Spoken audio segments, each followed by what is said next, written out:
then, my name's Jeff Quartermaine. I'm the CEO of Perseus Mining Limited here in Australia. Now, we're an Australian-listed gold mining company, but all of our activities are focused on the African continent, where we have 3 operating mines at the present time and a couple of projects that will be put into development in the fairly near future.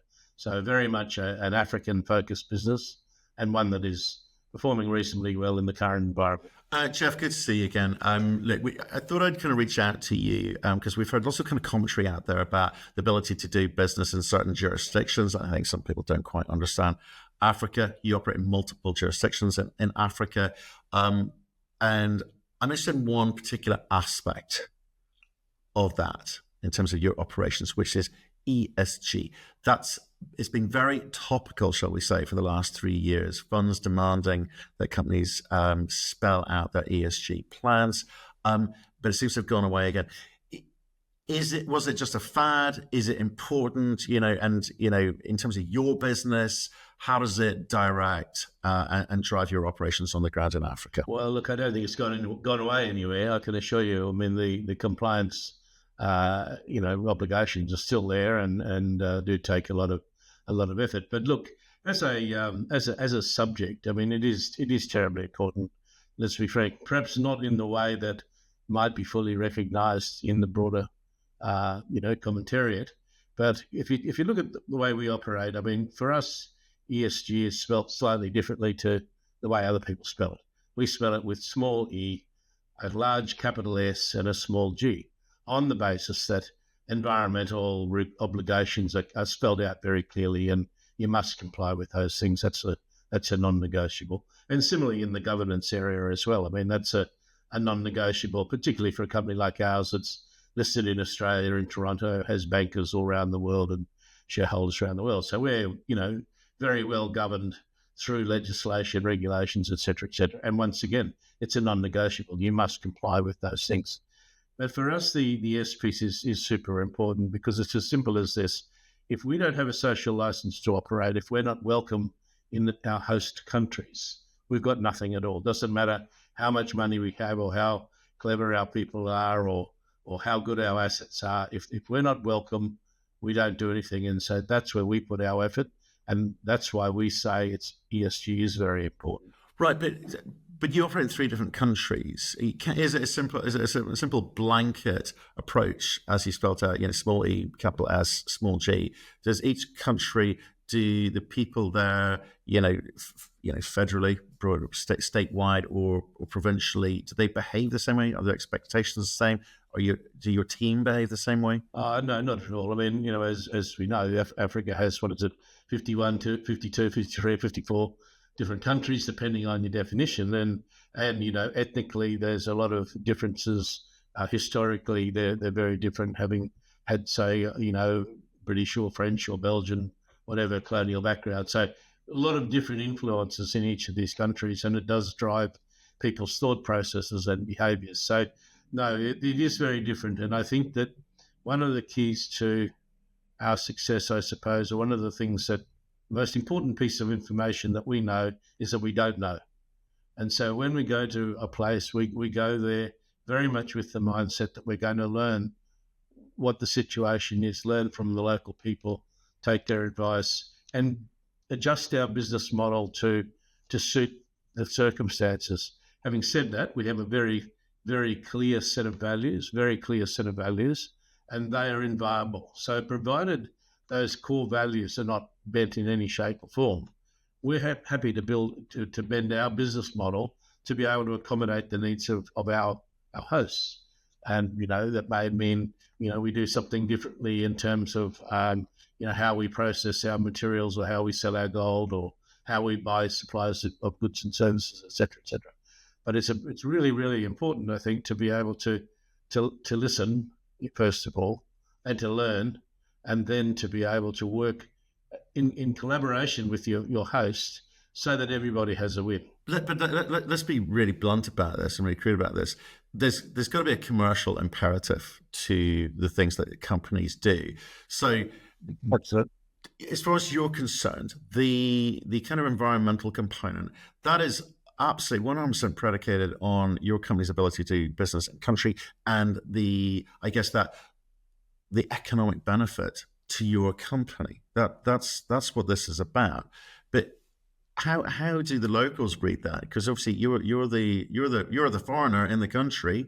They've got to be some upside for them. So how's that narrative? How's that conversation go?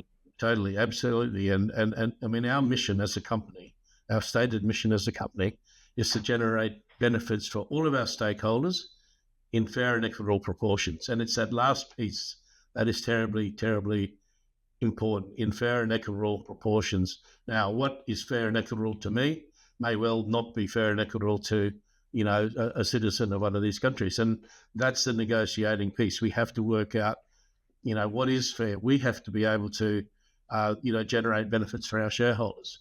The host country and the host community want something for their mineral resource that's, part of their heritage, et cetera, et cetera. So there needs to be an intelligent discussion between us and the owners, and to figure out, well, how do we distribute the benefits of what we're doing? Now, clearly, if we don't make enough money off the exercise, we don't do it. We don't go and waste our shareholders' money. But, by the same token, we have to be able to generate enough benefits to give something back to our hosts. Well, let's look at what that could look like, okay? Because, again, we'll come back to that. Different countries, different, tribal regions, different languages. It's very some countries are very, very complex. Some having hundreds of different dialects in one country. I think Western investors is sometimes hard to comprehend, but it's also probably very hard to navigate. So, in terms of what do you give back, what problems, what benefits do you as a business operating in the country give to the country locally and further afield?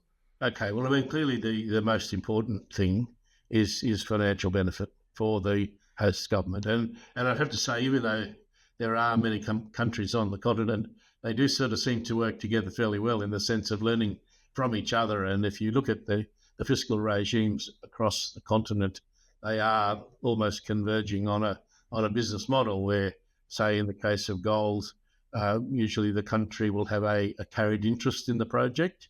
They will receive royalties on the sale of product. They will receive income tax. They may give you a tax holiday for a period of time to encourage you to invest, but they'll have taxation. And then, of course, they have a suite of indirect taxes that VATs, excise duties, et cetera, et cetera.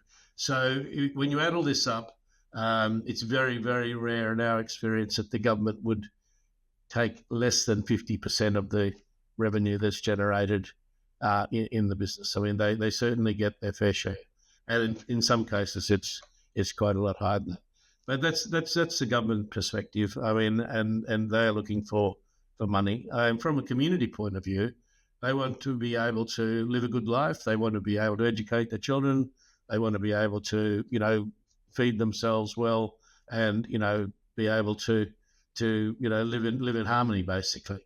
And what we can do to help them in that respect is to provide things like health services, education, infrastructure, things of that nature. Maybe some advice around livelihood development. So maybe helping, say, a group of women improve their ability to farm or to produce products that can be sold outside. So there's a lot of things that the companies can do, which will give a direct benefit to their host community as opposed to their host government. It's really interesting, actually, this, because when I've talked, we talked a lot in the last couple of years about trying to do business in South America, and we'll talk about whether it be social unrest locally, where they've kind of literally roadblocked projects.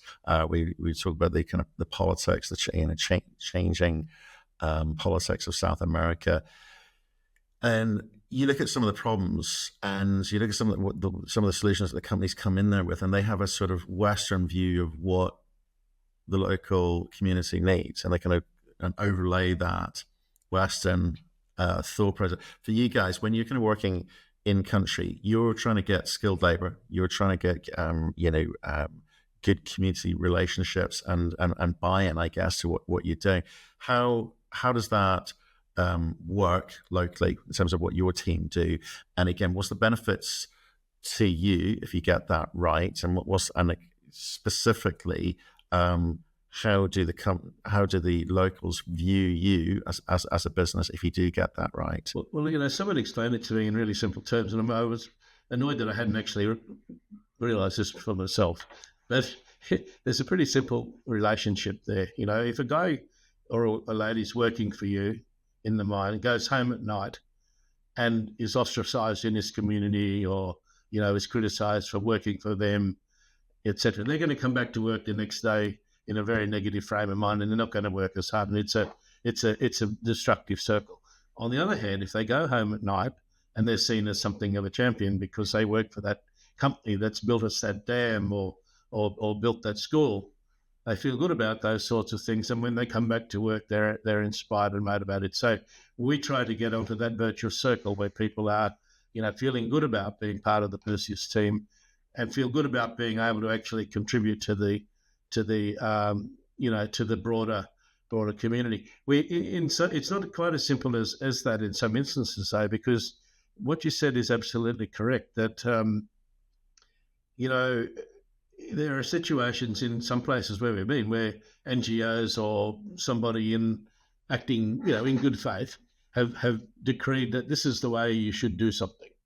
Well, it's really not what the community wants at all. I'll give you an example, and it's not only in Africa, but I've had this same experience in Papua New Guinea, where in PNG, where we were required to build houses for people who were dislocated from the mine. I mean, they built these beautiful houses on the headland near the beach. They were fabulous. I mean, somebody from Australia would have paid a lot of money for that.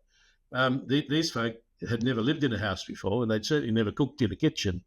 And, within 3 months, the houses were pulled apart and all the wood was burned in the backyard because that's how they always cooked. Now, so what about those great houses? We had a similar situation in Ghana where you're absolutely obliged to build a house of a particular nature in order to house these people. So if somebody's living in the bush in a little dwelling that has 3 bedrooms, you must build a 3-bedroom house, and it must be in an estate with a bitumen road, and it must have running water and electricity, even though that's not at all what people are used to. And if you say to them, can we pay you compensation, pay you cash, they would say, yeah, give it to me because I've got a house somewhere else or whatever. The government says, no, you must comply with this legislation that was drafted by some well-meaning person who possibly had never set foot in the country. So, you do have these sort of legacy things that do make life a little bit challenging. But I think the countries are progressively getting smarter than that. And say, for instance, in Tanzania, where we are now in the process of developing our next line, the situation there is that you can either pay money, pay cash, or build a house. And when you build that house, it's either in an area near the mine, or if they have land further afield, then you build it where they want it. So there's a lot more flexibility, and so people actually get something out of the transaction that they actually want, and that's really important. Let's look at that kind of expectation versus what the locals really want. You've kind of got this sort of much younger population coming through in Africa. And they've got maybe different views of the world compared to their elders, their parents and the elders, villages, etc., and different expectations as a result. Certainly they're happening here in the UK in terms of what they think they're entitled to, or what they should do. So things like what we focus on, the things in terms of ESG. So, one of those things is like number of female representation in the business. Is that more and more what you're seeing in Africa, or because it certainly maybe wasn't the case before? So how these sort of Western overlays again are sort of affecting the way that you go about employing people? Well, I mean, just to put that in perspective, it's quite interesting because when we do go to a place and we're having discussions with the local community about what they would like to get, and they'll have establish a consultative committee who will invariably, or a board of a trust fund, who'll invariably decide how money is allocated. And what we do in advance of that is do surveys into the community, and essentially there's 3 groups of people. there's the the men and the leaders, there's the women, and then there's what everyone else is called the youth. So, and this sounds pretty cynical, but the men want buildings, they want town halls, they want places to meet and to be important. The women want education, they want health, things like that, and they want running water. And the youth want internet connectivity and places to hang out. And it sounds like a stereotype, but that is actually what is coming back through the surveys of the community. The needs of the different groups are distinctly different, and I think the issue around the needs of the youth is becoming a really pressing issue because the vast majority of the population fits into that category of youth. I think, I was saying before, I read something somewhere not so long ago where, less than 5% of the population on the African continent is over the age of 60. And, the percentage of people who are going to be under the age of 20 by the end of the decade is very, very large. So, you ignore the needs of youth at your peril. And I think that, a lot of countries are suffering disturbances or upheaval because they're not listening to the youth. They're not are not able to do to provide the livelihood or whatever that the younger people are seeking. So, from our perspective, what we seek to do is to offer employment, and with employment comes training. And if we can't employ all the people in the mine ourselves, and we absolutely can't, because there's a limit to what you can do. When we get involved in community projects, we seek to insist that local contractors get the job, or if it's not a local contractor, that they employ a very high percentage of local people who can then partake in the work, get paid for it, learn a few things, trades and skills where they can take somewhere else. So, look, it's a constant issue, but it's a really important one, because if you're not welcome in the community, if your people aren't happy, they're not going to work, and you're not going to have much of a business. It's kind of interesting. It's kind of almost like a defense. And I'm talking not just for you as a company, but perhaps as the country.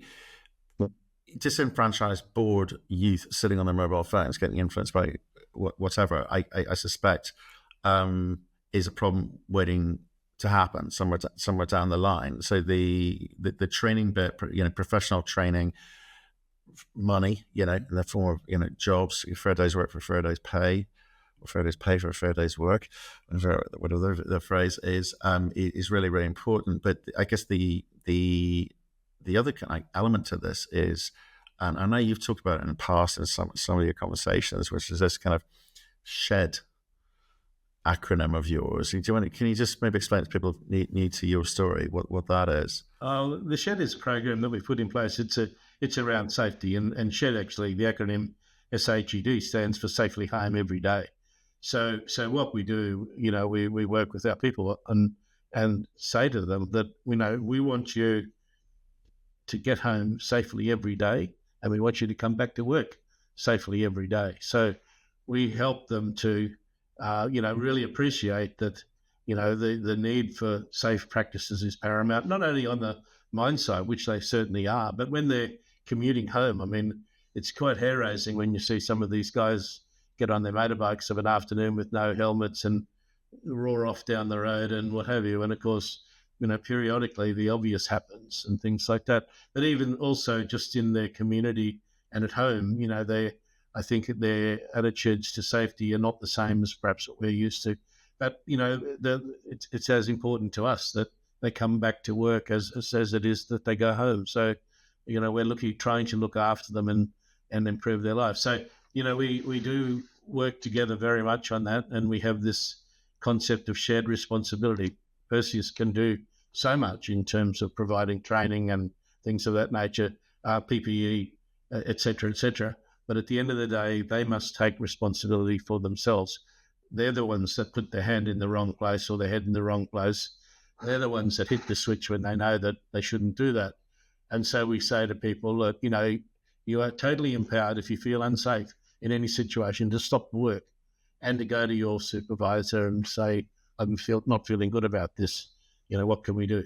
And we actually do walk that talk and make sure that people don't get themselves into dangerous situation. Now you might say, well, so what? What's the result of all that? Well, the TRIFR, the total recordable injury frequency rate, that we have across our 3 mines is 1.06. So that's 1.06 accidents or recordable injury, I should say, per million man hours. So that means that not very many people get injured, let alone seriously hurt, let alone have to take time off work. And that's what we aim to do. So that safety record of 1.06 achieved, across 3 mines in 2 African countries, plus all of our exploration sites, is a pretty credible result, and it's actually quite a lot better than what actually occurs in other countries that are considered to be more advanced. So, for instance, such as Australia. But it's about attitude, it's about commitment, and it's about willingness to learn and accept things as well on the part of our people. And as someone who's recently within our family experienced a loss, should we say, a young person, the ripple effects are huge, not just the immediate family, but the extended family and the community. It's felt. So this, getting home, working, being able to work safely and getting home safely and coming back in the next day to work is really important for the community. But I think it's also important for investors. And I'll give you an example of why. We recently were asked to interview a company whose, after review, we felt that their continued, sustained, it's more than lost time injury. I'll tell you, it was like deaths each year. It was averaging about 4 deaths a year over a 5-year period. As far back as I looked, I don't think it's acceptable to investors. And as a family office investor, I was like, well, okay, 1, I'm not doing that interview. 2, I certainly wouldn't consider that, because there's a responsibility, there's an onus on the company to train their employees to help realize the kind of seriousness of what you're trying to do there. And I just thought that in terms of the investing community, I think it's a really big one for me, for sure.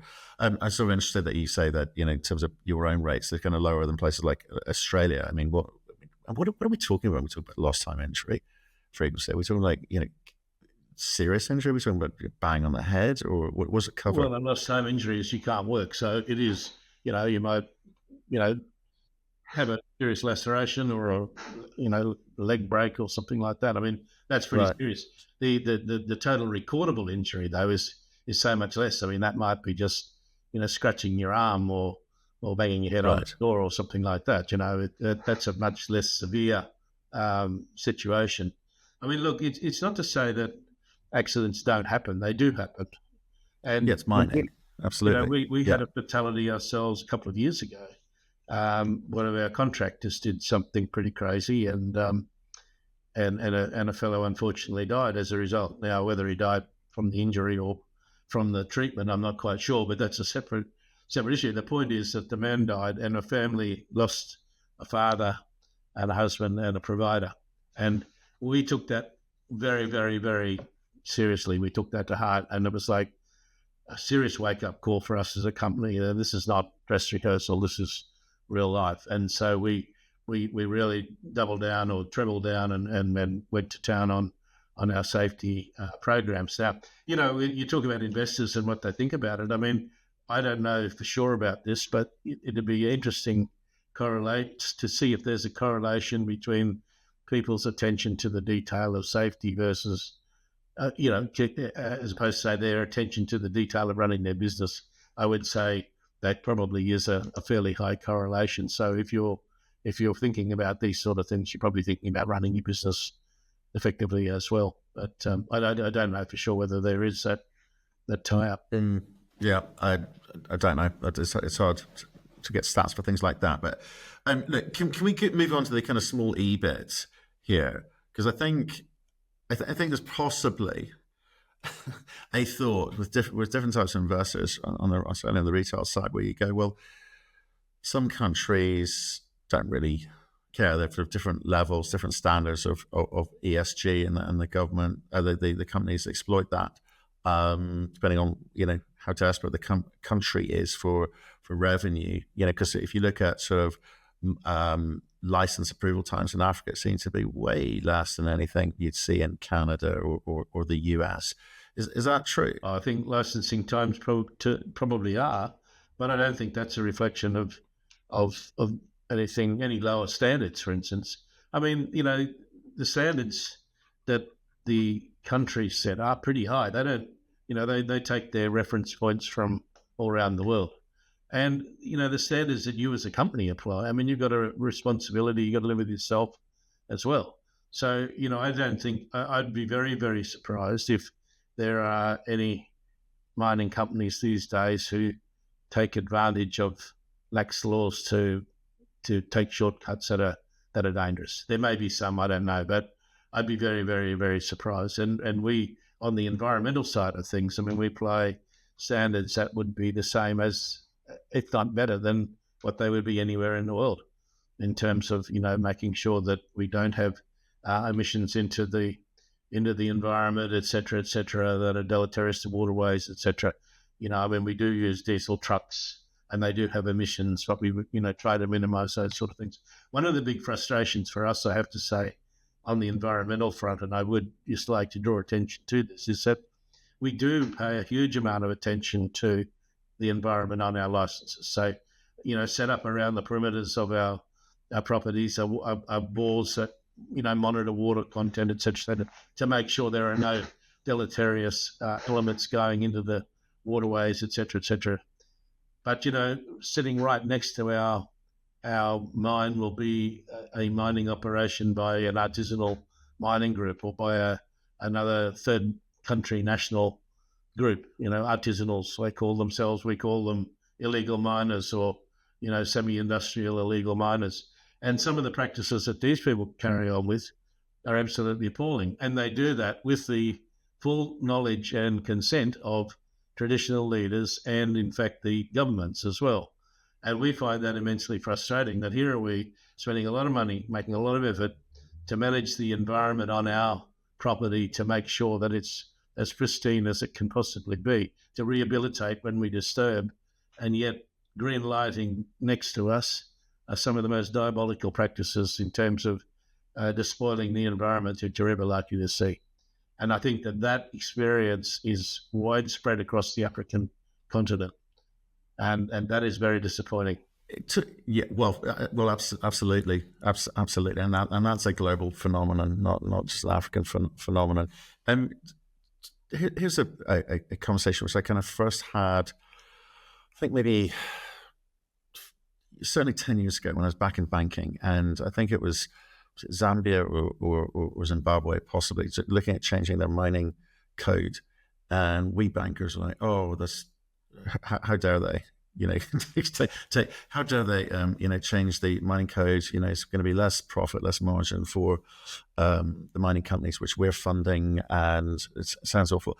Very quickly, I kind of said, "Well, actually, I'm on the side of government here, because I think the companies should pay their fair dues, and I think should be for the benefit of the country and its inhabitants for sure." And having done business in over 20 countries in Africa myself, with various sort of sovereign wealth fund structures and funding of infrastructure projects, and obviously lots of natural resources as well, the quality of the governments necessarily wasn't there to kind of cope with this sort of international approach that these big businesses would come into country and talk about, and talk about the way they wanted to do business. Do you think that the level of sophistication, whether it be through the diaspora coming back into these countries, has improved the way that mining companies can engage with government, the way that mining companies can talk about doing business in those countries? Or do you think there's maybe still a ways to go? There's a ways to go, but I can assure you that some of the countries are benefiting enormously by having people come back. And I can, use as an example Cote d'Ivoire, Ivory Coast, where, the mining minister, the first mining minister that we were dealing with, well, actually wasn't the first minister, but certainly when we were looking to build, I mean, he had international banking experience himself, and, was a person that we could sit down, have a sensible conversation with, and he, understood what he was trying to achieve. He understood what we were trying to achieve, and we were able to have a a constructive dialogue around all that. Now, the problem is, I think, with a lot of the countries is that the depth of talent isn't that deep. So, perhaps the upper layers are extremely competent and it can do very good work. But as you go further down the bureaucratic chain, perhaps the talent's not quite as deep. And of course, the issue that you get in all sorts of bureaucracies is that it's a secure job.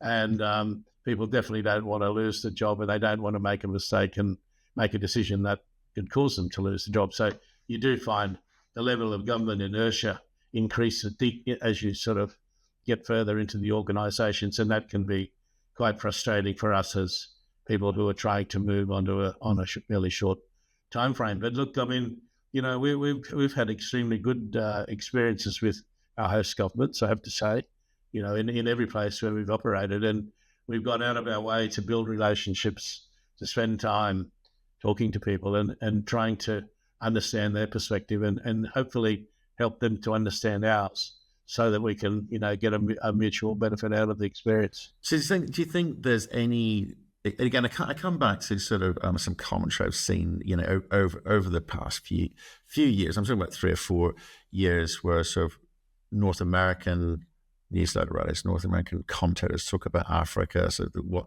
Wild West, AK-47 countries, and it's impossible to do business there. What was that sniper using the other day in North America? Was it an AK? Yeah, I think it was an AR-15. Yes. Yeah.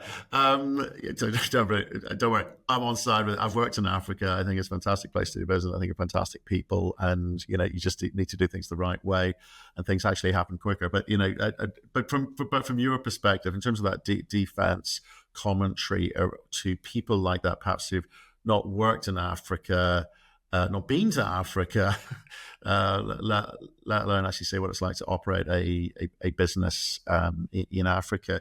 What would you say to them about the ability to operate? You're in 4 countries now.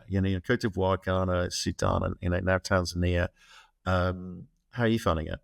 Well, I would say to them the things that I've said to you. I think it's really, really important that to some extent we educate people, because if you're sitting in an outside country and you're relying on the news feed for your information, there's a very good chance that you're going to get false information. And that's a fact, I'm afraid. I hate to say that. Or sensational information that's packaged in a way that is sensational and good for the 6 o'clock news. So I do think it's up to people like me, and this is one of the reasons why I'm very happy to have this conversation with you, to talk about our experiences and to be able to demonstrate through what we're doing that, in fact, there's not a whole lot of difference working in Africa versus anywhere else, for that matter. You can run a business very, very well in Africa, or very, very badly, just like you can do the same thing in Australia or North America, I dare say. You can there's some pretty rotten businesses around over there too, as there are in Africa from time to time. But, it's about really understanding the lie of the land. It's about, putting in the effort to try and understand and adjust, and to be able to, walk away with a win-win situation. Everybody has to get something out of what you do, because if you don't, they're not going to be very happy. If they see that you're making an excessive amount of money and they're getting nothing for their assets, they're not going to be very happy, and that relationship won't last for very long.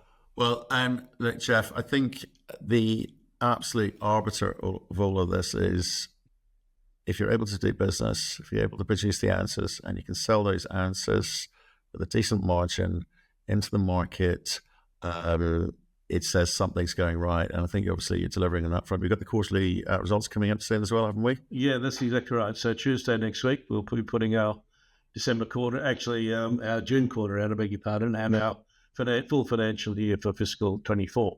And those results will be out early in the day, and very happy to talk to shareholders about those when they hit the desk. I'm looking forward to it. At these gold prices, great expectations, that's all I can say.